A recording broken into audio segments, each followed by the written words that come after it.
ஈரோடு தொகுதி வேட்பாளர் பிரகாஷை ஆதரித்து கனிமொழி பிரச்சாரத்தில் ஈடுபட்டார். திருப்பூர் மாவட்டம் தாராபுரம் சட்டமன்ற தொகுதி மூலனூரில் திமுக துணை பொதுச் செயலாளரும் எம்பியுமான கனிமொழி பிரச்சாரத்தில் ஈடுபட்டார். அப்போது அமைச்சர்கள் மூப்பை சாமிநாதன், கயல்விழி செல்வராஜ் உள்ளிட்ட பலர் உடனிருந்தனர். தேர்தல் பிரச்சாரத்தில் பேசிய கனிமொழி, தலைவர் கலைஞரின் உடன்பிறப்புகளை மூலனூரில் சந்திப்பதில் பெரும் மகிழ்ச்சி அடைகிறேன் என தெரிவித்தார். தொடர்ந்து பேசிய அவர், திரண்டு நிற்கும் மக்கள் கூட்டத்தை பார்க்கும் பொழுது உங்களிடையே நான் வாக்கு கேட்டு பிரச்சாரமே செய்ய வேண்டியது இல்லை. நிற்கும் கூட்டம் அனைத்தும் வாக்கு வங்கிகளாக மாறும் என்பதில் எனக்கு எல்லளவும் சந்தேகமில்லை என தெரிவித்தார். பாஜக அரசு ஆட்சிக்கு வந்தபோது சமையல் எரிவாயு சிலிண்டர் விலை 460 ரூபாயாக இருந்தது. ஆனால் தற்போது 1100 ஆக விலை உயர்த்தப்பட்டுள்ளது என்று குற்றம் சாட்டிய அவர், மத்தியில் ஆளும் பாஜக அரசு ஆட்சியை பிடிக்கக்கூடாது என தெரிவித்தார். டீசல் 65 ரூபாய்க்கு தரப்படும் என்று நம்முடைய முதலமைச்சர் அண்ணன் தளபதி அவர்கள் சொல்லியிருக்கிறார்கள். அவர் சொன்னா செய்வார். எப்படி தலைவர் கலைஞர் அவர்கள் விவசாய கடனை ரத்து செய்கிறேன் என்று சொல்லி அதை ரத்து செய்து காட்டினாரோ, அதே போல இலவச வண்ண தொலைக்காட்சி பெட்டி தரேனாரு. யாரும் நம்பல. ஆனால் தந்தவர் தலைவர் கலைஞர் அவர்கள். இன்னைக்கும் டிவி ஓடுது நிறைய பேர் வீட்டுல, இல்லையா? வேலை செய்யுது. ஆனால் அதுக்கு பிறகு கொடுத்த மிக்சி கிரைண்டர் எல்லாம் ஓடி போச்சு, காயெல்லாம் கிடைக்கும், இல்லையா? அந்த வழியிலே வந்திருக்கக்கூடிய நம்முடைய முதலமைச்சர் அவர்கள் தேர்தல் நேரத்துல இங்க இருக்கக்கூடிய சகோதரிகளுக்கு பஸ்ல கட்டணம் இல்லாத பயணம், விடியல் பயணம் என்று அறிவித்தார்கள். அதை பதவியேற்றுக் கொண்ட அந்த நாளிலேயே நிறைவேற்றி காட்டிய தலைவர் தளபதி அவர்கள். பிரச்சாரத்தின் போது சாலை வசதி செய்து தராதது குறித்து இளைஞர் ஒருவர் கேள்வி கேட்டதால் உடனடியாக பிரச்சாரத்தை முடித்துக் கொண்டு தங்க தமிழ்ச்செல்வன் சென்றதால் பரபரப்பு ஏற்பட்டது. தேனி மாவட்டம் பெரியகுளம் வடக்கு ஒன்றிய பகுதியில் தேனி மக்களவை வேட்பாளர் தங்க தமிழ்ச்செல்வன் 28 கிராமங்களில் பரப்புரை மேற்கொண்டார். அப்போது இறுதியாக கீழ வடகரை ஊராட்சியின் அழகர்சாமிபுரம் கிராமத்தில் பரப்புரை மேற்கொண்டு பேசிக் கொண்டிருந்த போது அழகர்சாமிபுரம் அண்ணா நகரை சேர்ந்த ஜெகதீஷ் என்ற இளைஞர் தங்களது பகுதியில் கடந்த 20 ஆண்டுகளுக்கும் மேலாக சாலை வசதி செய்து தரவில்லை என பரப்புரையின் போது குறுக்கிட்டு கேள்வி எழுப்பினார். அப்பொழுது தங்க தமிழ்ச்செல்வன் பேச்சை நிறுத்தி, தம்பி, நான் காலையிலிருந்து பேசிக் கொண்டிருக்கிறேன், தொண்டை வலிக்கிறது, கொஞ்சம் அமைதியாக இரு என்று கூறி தனது பரப்புரையை தொடர்ந்தார். இருந்தபோதும் அந்த இளைஞர் மீண்டும் சாலை வசதி குறித்து கேள்வி கேட்டதால் பரப்புரையை சுருக்கமாக முடித்துக் கொண்டு பரப்புரை வாகனத்தில் இருந்து கீழிறங்கி அவரது காரில் இறங்கி கிளம்பி சென்றார். இந்த சம்பவம் அப்பகுதி மக்களிடையே அதிர்ச்சியை ஏற்படுத்தியது. நான் தொகுதிக்குள் நுழையவே முடியாது என முன்னாள் அமைச்சர் KC வீரமணி சொல்லியிருக்கிறார்.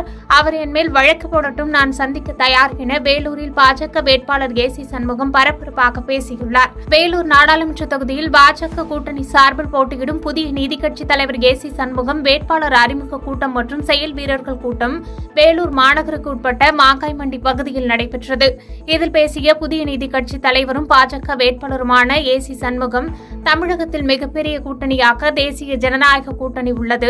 வேலூரில் பாரத பிரதமர் நரேந்திர மோடியும் பிரச்சாரம் மேற்கொள்வார் என தெரிவித்தார். மேலும் பேசிய அவர், ராஜ்நாத் சிங் தன்னிடம் கொடுத்த தாமரையை தான் வேலூரில் வந்து தொலைத்து விட்டேன், அதனை மீட்டெடுக்கவே வேலூர் தொகுதியில் தொடர்ந்து போட்டியிடுகிறேன் என தெரிவித்தார்.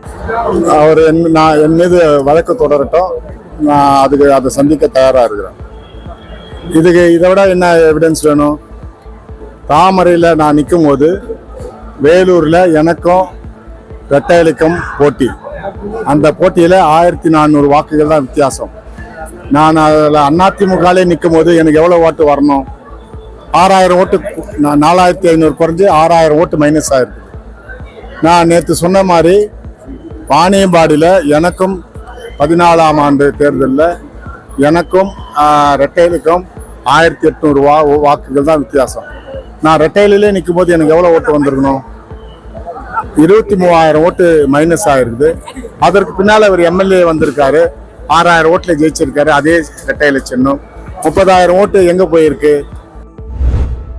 தேர்தல் முடிந்த பின்னர் மீண்டும் தங்களுக்கு விவசாய சின்னம் கிடைக்கும் என்று நெல்லை மேலப்பாளையத்தில் நடந்த பிரச்சார பொதுக்கூட்டத்தில் நாம் தமிழர் கட்சியின் தலைமை ஒருங்கிணைப்பாளர் சீமான் தெரிவித்துள்ளார். நாம் தமிழர் கட்சியின் நெல்லை நாடாளுமன்ற தொகுதி வேட்பாளர் சத்யாவை ஆதரித்து அக்கட்சியின் தலைமை ஒருங்கிணைப்பாளர் சீமான் நெல்லை மேலப்பாளையத்தில் நடந்த பிரச்சார பொதுக்கூட்டத்தில் உரையாற்றினார். அப்போது பேசிய அவர், இத்தனை ஆண்டுகால ஆட்சியில் எந்த மாற்றத்தையும் எந்த முன்னேற்றத்தையும் மக்கள் சந்திக்கவில்லை. இந்த ஆட்சி சர்வாதிகார ஆட்சி என்று சொல்வதை விட கொடுங்கோலன் ஆட்சி எனதான் சொல்ல வேண்டும் என்று விமர்சித்து பேசினார். மீண்டும் இந்த தேர்தல் முடிந்த பின்னர் விவசாய சின்னம் கிடைக்கும். பெரும் புரட்சியை இந்த உலகத்தில் விதைத்தவர்கள் அனைவரும் ஒளிவாங்கி மூலம் அதனை விதைத்தார்கள்.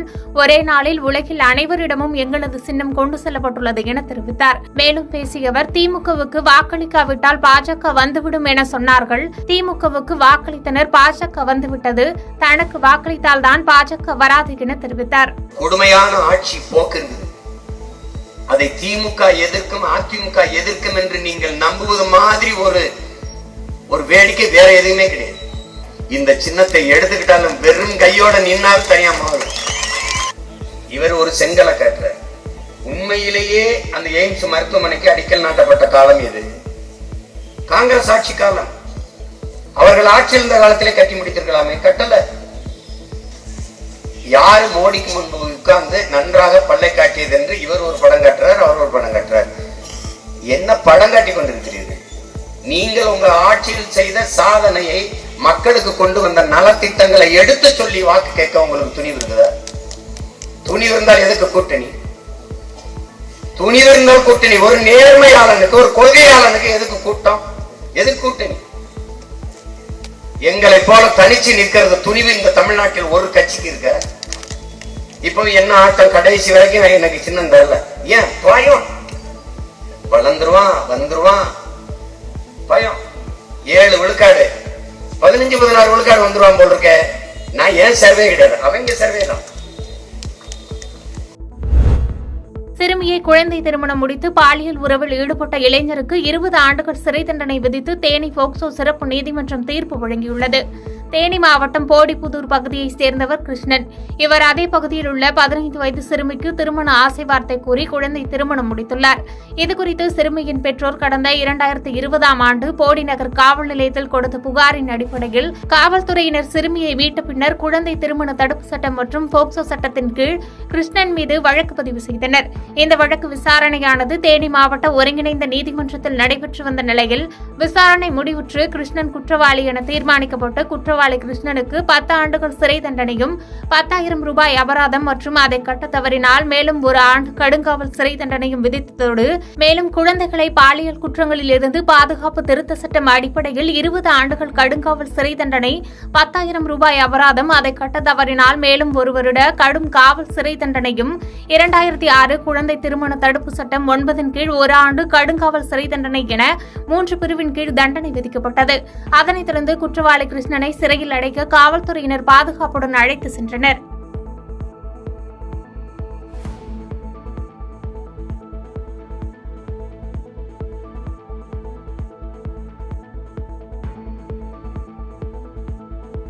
பாதகம் செய்பவரை கண்டால் நாம் பயங்கொள்ளலாகாது பாப்பா. மோதி மிதித்து விடு பாப்பா, அவர் முகத்தில் உமிழ்ந்து விடு பாப்பா. அண்மை செய்திகளை உடனுக்குடன் தெரிந்து கொள்ள இணைந்திருங்கள் இயம்நாடு தொலைக்காட்சியுடன்.